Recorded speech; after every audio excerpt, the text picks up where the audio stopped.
Hey guys, welcome to another video. As you saw in the title, today I'm going to be explaining all the PvP mechanics and how to actually win PvP in this game. Now as you can see, I have 73 wins, so I'm pretty experienced in this field. I'm going to be explaining combos, dash length, basically different mechanics like knives, fists, stuff like that. And don't forget power hold. I'm also going to be explaining all that damage, stats, and all that stuff. Alright, before I get into the video, I'd want to ask you to subscribe. It takes me a long time to make these videos. For this video, I had to get people into my private server and get to play along and do what I wanted to because they are my little minions.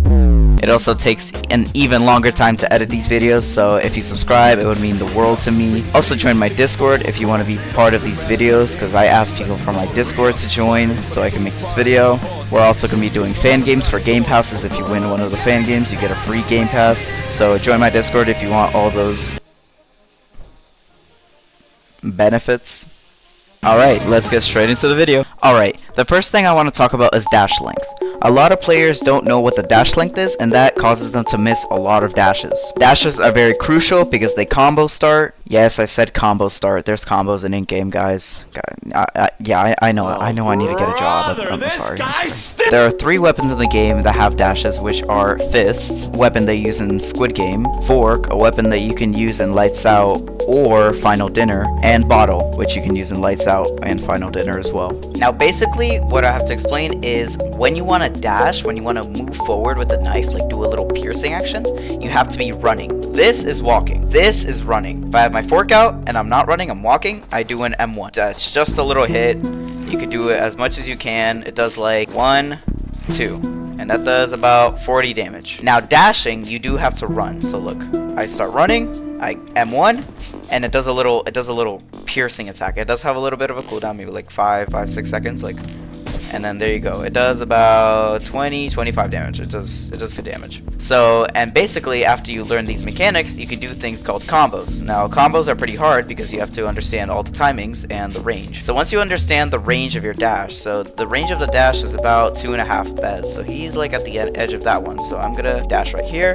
and it's gonna hit him. So it's about 2 or 2.5 beds. And the M1 has pretty small range, just like that. Yeah, so what you can do is combos. I can go for this person, I hit him, I dash over to him, hit him when he gets up, and then when he ragdolls, I dash over and hit him again. He's dead already. I'm gonna dash 1, dash over 1, 2, then dash over 3, and then 4. I would kill him there, but I want him to live. Combos in this game are very wonky because you have to time it right just to get them right as they stand up from ragdoll. So in this clip you can see I dash into a person, then right as they get up I M1 them, and then I dash when they get up from those M1s, and then you just can keep rotating that until they die. I'd say if you're good at the game, you can land a combo 50% of the time, and I'd say that's a pretty good percentage because it is like kind of a one-shot combo, like / infinite combo. There's really not much to infinite combos. The knife doesn't have an infinite combo. It is only fists, fork, and bottle that have infinite combos. So if you're in Lights Out or you're in Squid Game, you're in luck. Alright, the first weapon I'm going to specify on is the fork.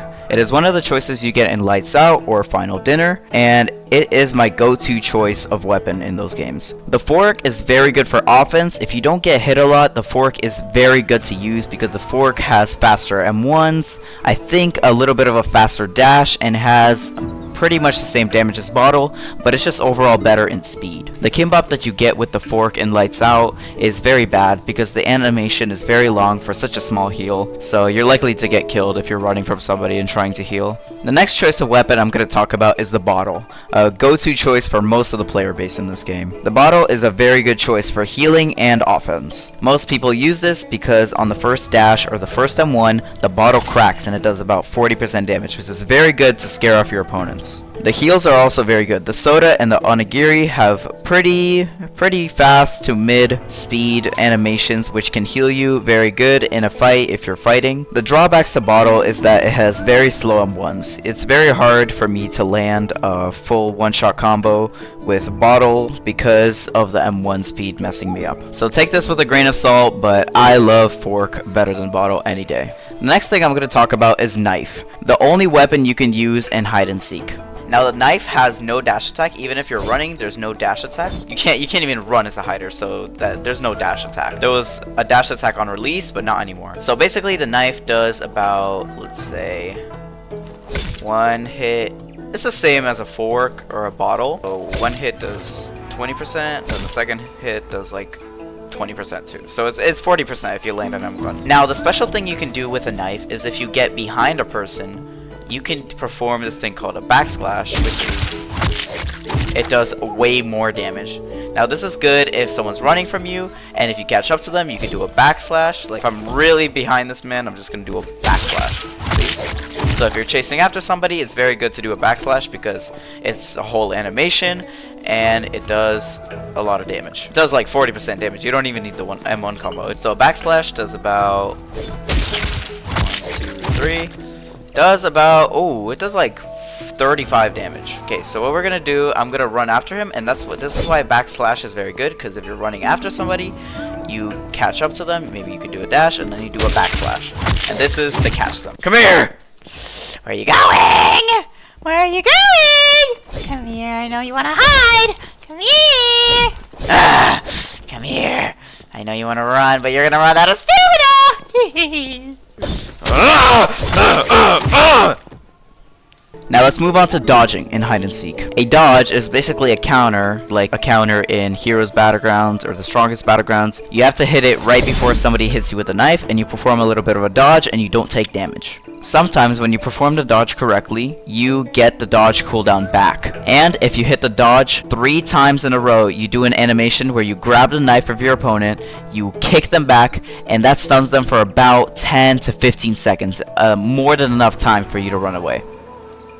Now I'm going to talk about power hold. It isn't that complicated. All you do is have to hit all the prompts, and depending on how many prompts you hit, you're going to do about 15 to 75 damage. If they don't hit any prompts and you hit all the prompts, then they die instantly. Now finally we have the Squid Game. A lot of people were asking for this in my how to win video to explain Squid Game, so here it is. Squid Game is a game is completely fair unless you have dash, basically.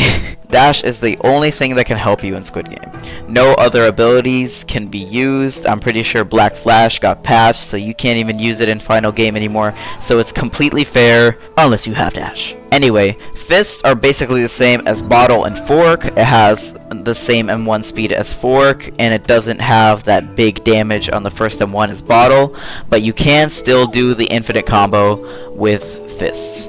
Now what I recommend for Squid Game is to try to do the infinite combo outside of the zone, so your opponent takes extra damage for being outside of the zone. But if they're being hard to move around, if they're hard to zone, then you could just do the infinite combo inside and just kill them. And that's basically it. Thank you guys so much for watching. I really appreciate the support you guys have been giving me over the past few days. We just hit 5K subscribers as I'm recording and editing this video. So thank you guys for watching. Remember to subscribe, and goodbye. What are they doing to me? What are they doing to me? Stop! 2. Dash over.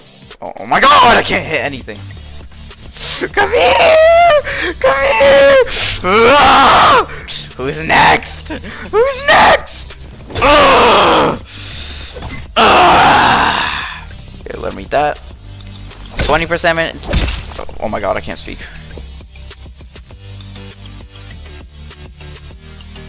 I'm so done, bro. Holy. I'm so done. I'm so done. Why did my dodge work? I don't know what my